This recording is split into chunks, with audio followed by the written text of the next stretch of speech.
Okay, now we started recording. See how we can talk without the recording on? And then when it's recording, we'll act all innocent. Good morning, students. Okay, very good. Okay, so let me show you this book that I want you to know about, and Alexandra will be, I'm looking here for the right thing to push. Oops, sorry. Okay, there you guys are. Okay, just to make sure nobody's sleeping. Okay, so here's the book, and sorry about the lighting. I think you can see that there. Actually, maybe I'll, let's see, go down a little bit. And, okay, wow.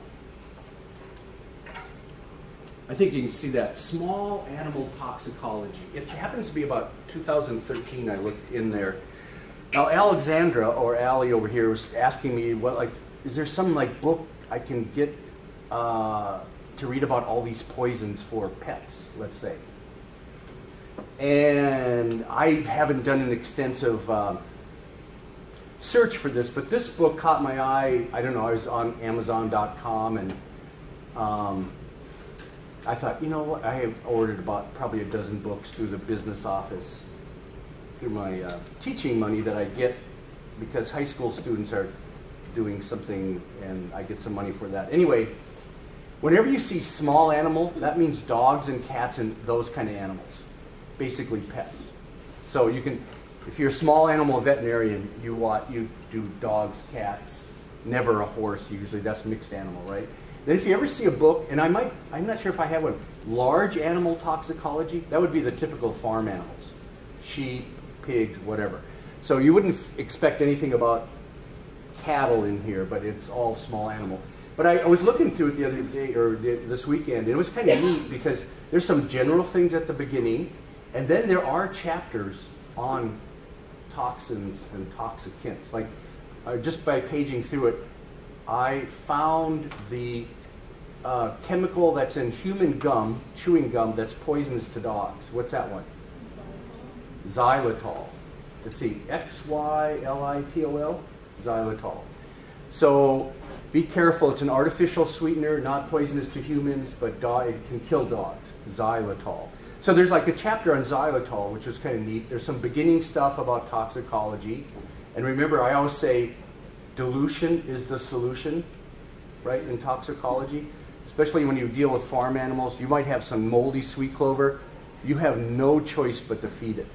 And I think even some of the reading said, feed it for 7 days and then alternate it with good stuff so, you know, the clotting factors can come back. So Alexandra is going to look at this book. The one thing I did notice, I don't think it had melamine in it. Now, you know, melamine, that was on our test. That's kind of like a fluke thing, right? It's a toxicant, but you have to have evil people to put it in the food source. And then when I give you this, maybe see if ricin is in there. R-I-C-I-N. You guys know what ricin is? R-I-C-I-N. It's a very potent poison that some terrorists try to use. And I'll give it to Alexandra right now. But Wednesday, try to tell us a little bit about, you know. And then here's the other thing. If you look on Amazon.com, and there's like another book that's just as good or even better, tell me and I'll order it. And then I'll let you look at it and you can tell us. But it doesn't look bad. The one thing it's a 2013, so you know how things change a lot. I wish it was like 2016, 17, and I'm not sure if there's another edition coming. Okay, so that's the book I wanted to introduce.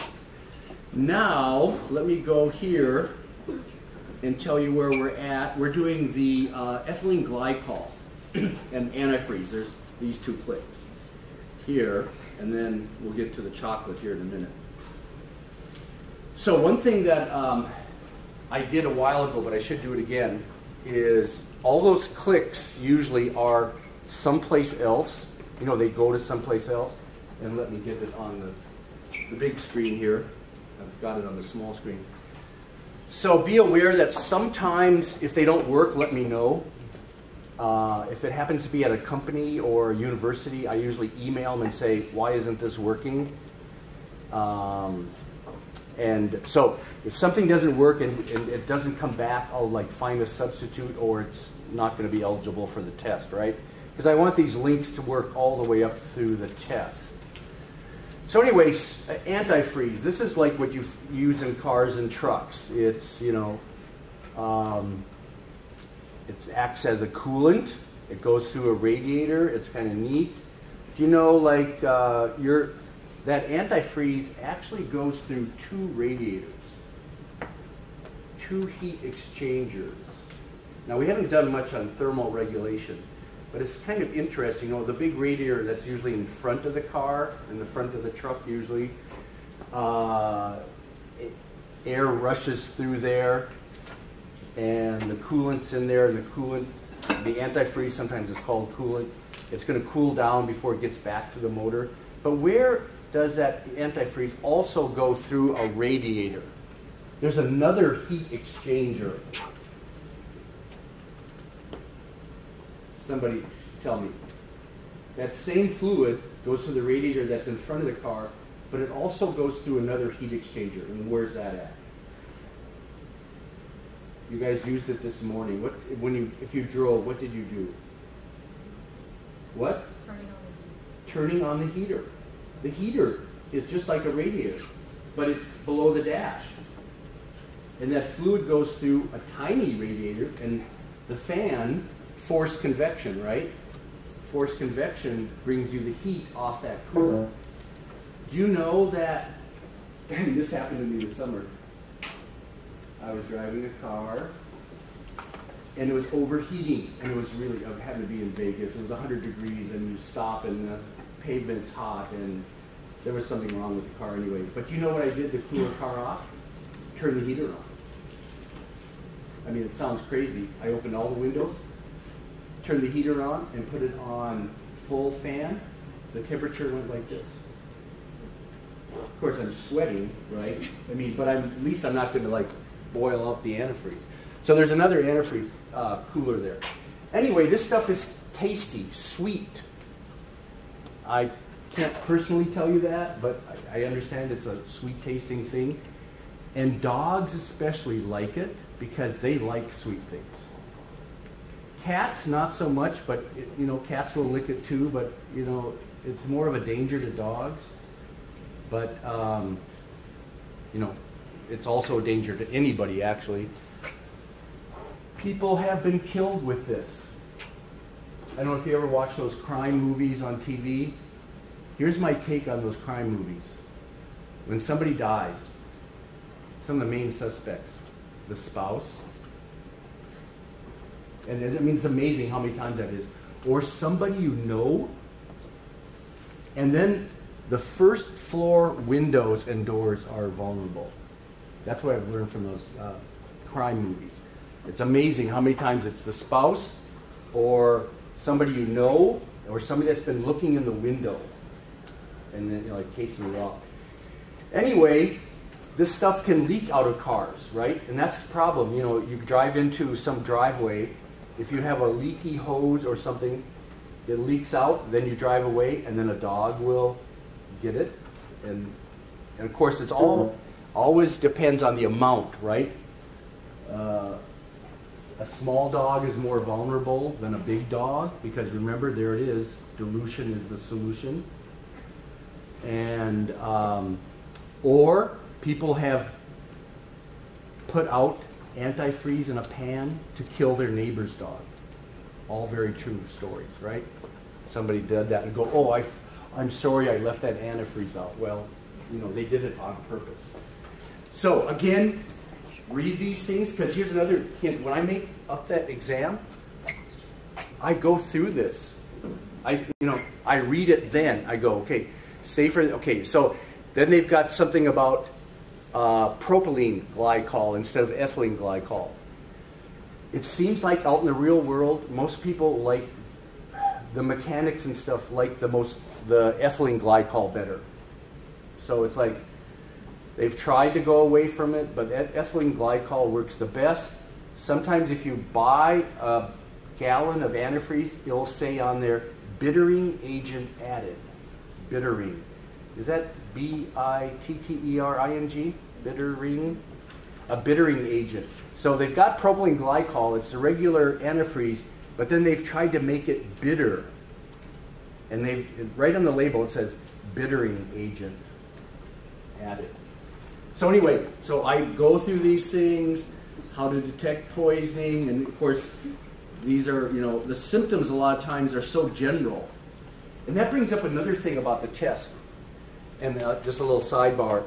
There was one question about, if your dog doesn't want to eat that food now, then add some nice tasting gravy onto it, right? You'll go to PetSmart and you see that gravy. Never do that. If it's been eating the food and then someday it doesn't, that's your signal that something's wrong, right? They can't tell you, oh, I got a stomach ache like you can or your kids can or your friends. But you should first say, why are you not eating this? You have in the past, okay? And here's another thing I told my class the other day, and it's pretty good to do with phones now. Whenever you buy a bag of dog food or cat food, take 2 pictures. A picture of the bag itself so you get the whole thing, and then a close-up picture on the use-by date that usually has a lot number. And then if there's ever a pet food recall, even if it's 2 months past, you'll go, I wonder if that's the stuff I had, if that lot number matches my picture. That way you don't have to you don't have to file it away or anything. You just take a picture of the label, the whole bag, and then a picture of the lot number close up with the due date, or the, not due date, best by date. Okay. So anyway, all kinds of stuff here. Let's go back and do the next ethylene glycol poisoning. This one's a longer thing. I did ask you the chemical formulas on the poisonous gases, but I would never ask you the chemical structure, like draw ethylene glycol or whatever. But this would be a good thing to read. Poisoning, drinking ethylene glycol. Look at those early symptoms. Pretty general, right? Kidney failure, brain damage. Where does this stuff go? Colorless, odorless, sweet liquid, found in ethylene glycol. Accidentally caused death. Okay. Got crystals in the urine, all that stuff. Good biology. Symptoms, sources. Yeah, and that's the other thing about that ethylene glycol. It's found in other places besides antifreeze. I'm not sure if it says so here, but at Christmas time you have those decorations where you mix them up and the snowflakes are in that globe, whatever you want to call it. That contains ethylene glycol. And so if that happened to break and your dog started licking it, it's the same kind of thing. Of course, pathophysiology is a good term. That means, physiology that's gone wrong. Pathophysiology. Toxicity, it's always hard to decide how much a dog has consumed. But you need treatment 0.1 mil per kilogram body weight. But that's of the pure substance, that's not of the antifreeze. Orally lethal dose in humans has been 1.4 mils per kilogram. But very seldom will you have pure ethylene glycol unless your spouse is putting it in your iced tea, right? Because the antifreeze is not that. So diagnosis, kind of hard to do that because sometimes things are general. The crystals in the urine, and if you ever see these pictures, a lot of times you can enlarge them by clicking on them. Definitely got crystals in the urine, which is something that usually doesn't happen. Prevention, cleaning up, antidotes, there's a good term. Okay, so now here's something about the antidotes.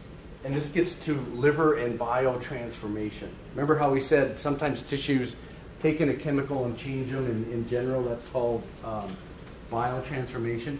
In this case, the liver makes something more poisonous than ethylene glycol out of the ethylene glycol. So the treatments, some of the antidotes are, let's give the liver something to work on and then it won't work on ethylene glycol. So it's like a little strategy. Or inhibit the enzymes that do that conversion. So make sure you get that point about the antidotes, right?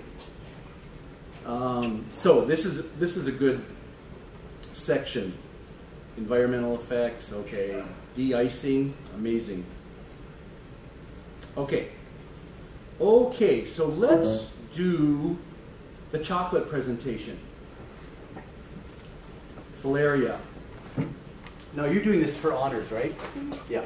So find your thing and I'll introduce you to this. Now everybody's doing presentations that we're recording out of class. There are, I think, 2 people in this room that are doing it for like honors credit, where we work out a deal, we modify the syllabus, and they are going to do 3 presentations, right, in class. And Filaria decided to do something, chocolate poisoning in dogs, which is like our next category. So what I'm going to do is I'm going to slide this up a little bit, and then that's got, so speak into the camera. Okay. And then if you need a pointer, just use this, okay? All right. Okay, take it away. Okay, so chocolate poisoning in dogs. So to start off, chocolate comes from a type of roasted seed called theobromine cacao. And it contains caffeine and theobromine, which we are all pretty familiar with.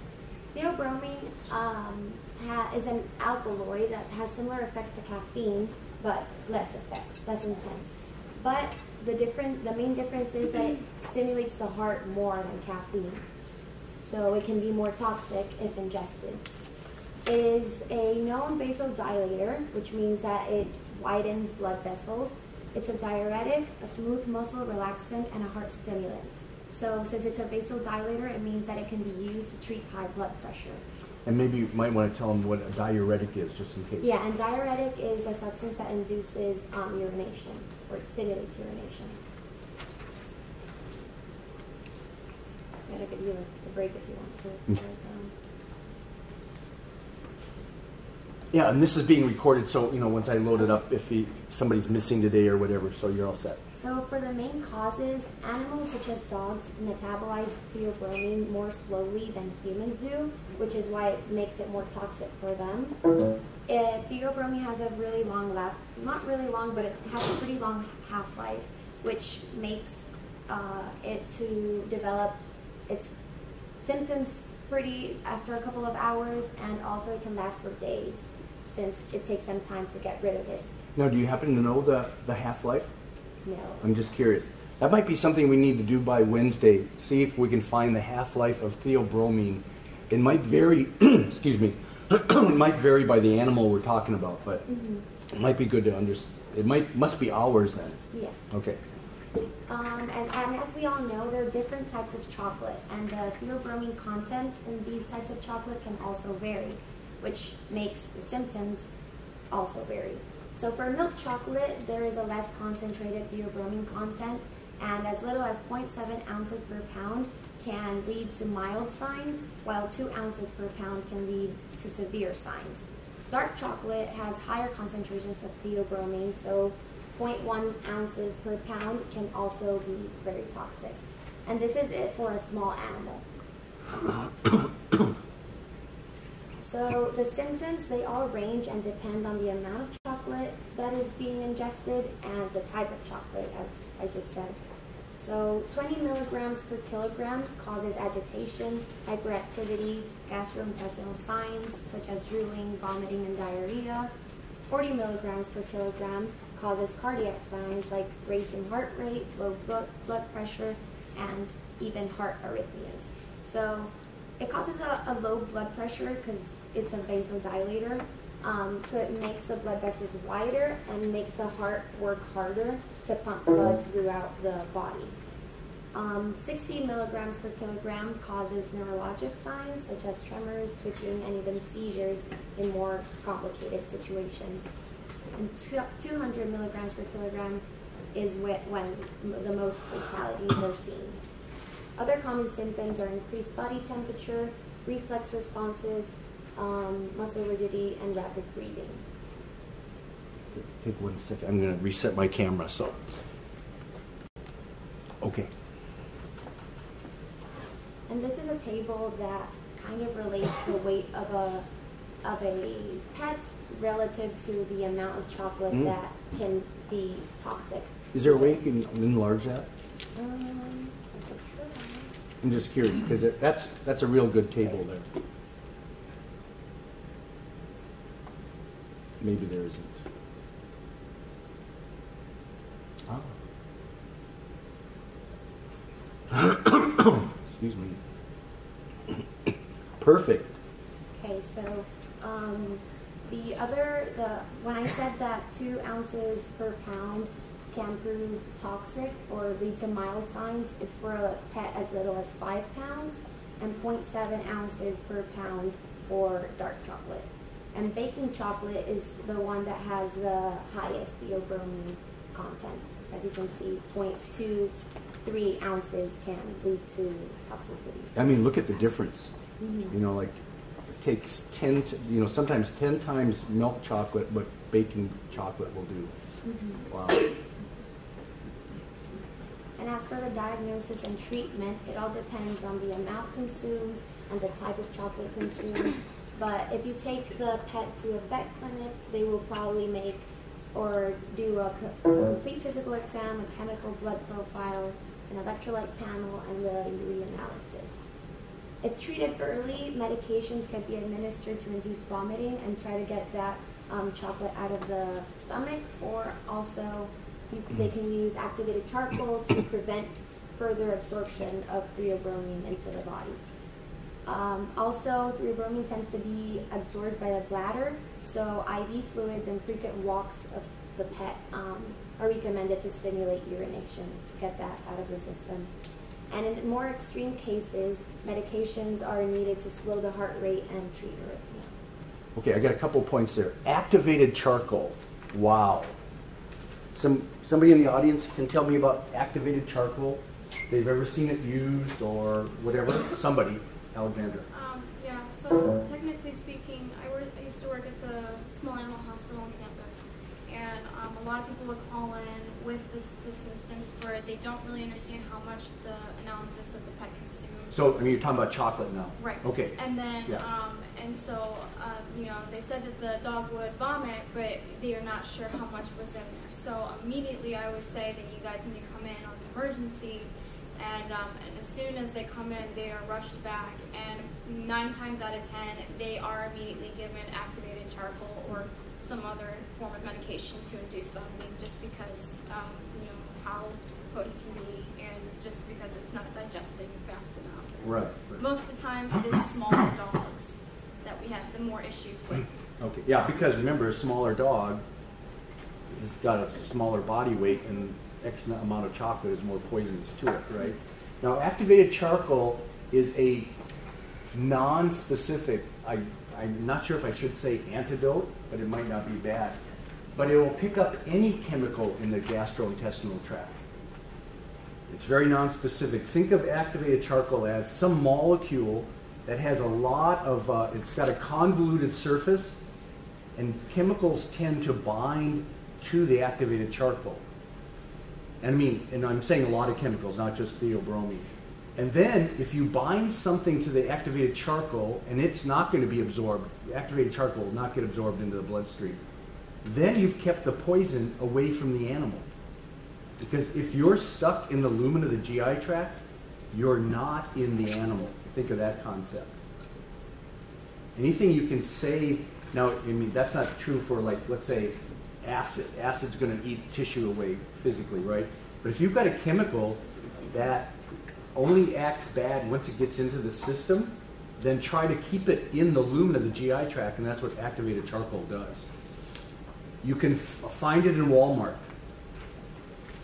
And a couple of years ago, some of you know, somebody has a bearded dragon.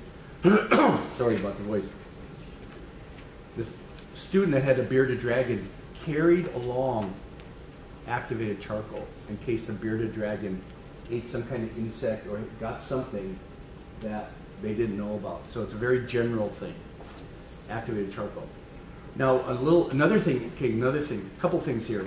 The bladder can absorb chemicals. That's what she's saying right there in that one of the last ones. Theobromine can be reabsorbed in the bladder. And I like that term reabsorbed rather than absorbed, because usually you refer to absorb the initial time something is brought into the body. So in the GI tract, theobromine is absorbed. In the bladder, it's reabsorbed back into the body. So it's like you're getting kicked twice. That's amazing. And then Alexandra mentioned that they sometimes gave the animals something to induce vomiting. Of course, at college, we want the technical term of the chemical, the general chemical name of anything that will induce vomiting in an animal. Somebody over here tell me. What's the term that means I'm going to give this drug and it's going to induce vomiting? Emetic. E-M-E-T-I-C. Of course, if an animal is vomiting, let's say, okay, so in this case you give it emetic, a drug that induces vomiting. Sometimes you have an animal vomiting and you want to stop it. And what's that? What do you give them? Antiemetic. This is a little quiz. But here's the kicker. Vomiting is a reflex. It's a neural reflex. There's a center in your brain, and the animal's brain, that controls vomiting. If an animal is vomiting, it's not really good to stop vomiting. It's got a reason to vomit. In the past, one of my big Newfie, it was Onyx, 180 pounds, vomiting. Terrible. We gave him an antiemetic just to stop it because it was like basically hurting him. He was vomiting so much. But that's dangerous because there's a reason they're vomiting.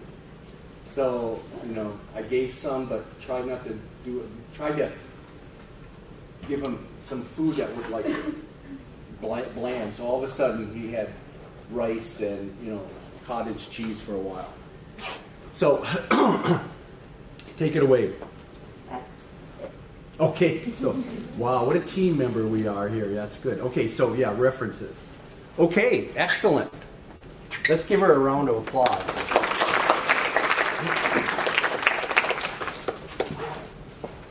Okay. So now, let me just see what other clicks we have on chocolate. So there's one on chocolate. Let's see what it is. I have to refresh my memory. Okay, chocolate poisoning in dogs. Okay.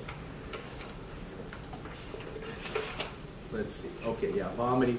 See, all these symptoms are so general, right? Vomiting, it's crazy. It could be caused by anything. Diarrhea and, some of the same stuff she talked about. Increased heart rate, low blood pressure because you've got, I'm not sure you said it, but when blood vessels dilate, that's called vasodilation. And what's the antonym of vasodilation? Vasoconstriction. Vaso, in this case, meaning a vessel. And then, sorry, the darker the chocolate, the more toxic. And yeah, the theobromine. It'll be good to know if we can. Let's see if we can come back with the Halflife on Wednesday about theobromine, because that'll be very interesting. I'm going to guess it's a number of hours the way she was presenting it, so I'm going to guess at least 6 hours, which means it's going to be around for a long time, right? Okay, I think I'll stop right there. Perfect. I'm hanging around. Aaron, are you hanging around? No? Okay. Everybody left me? Okay. Okay. Wednesday, Aaron, when you come, try to figure out the lights, will you?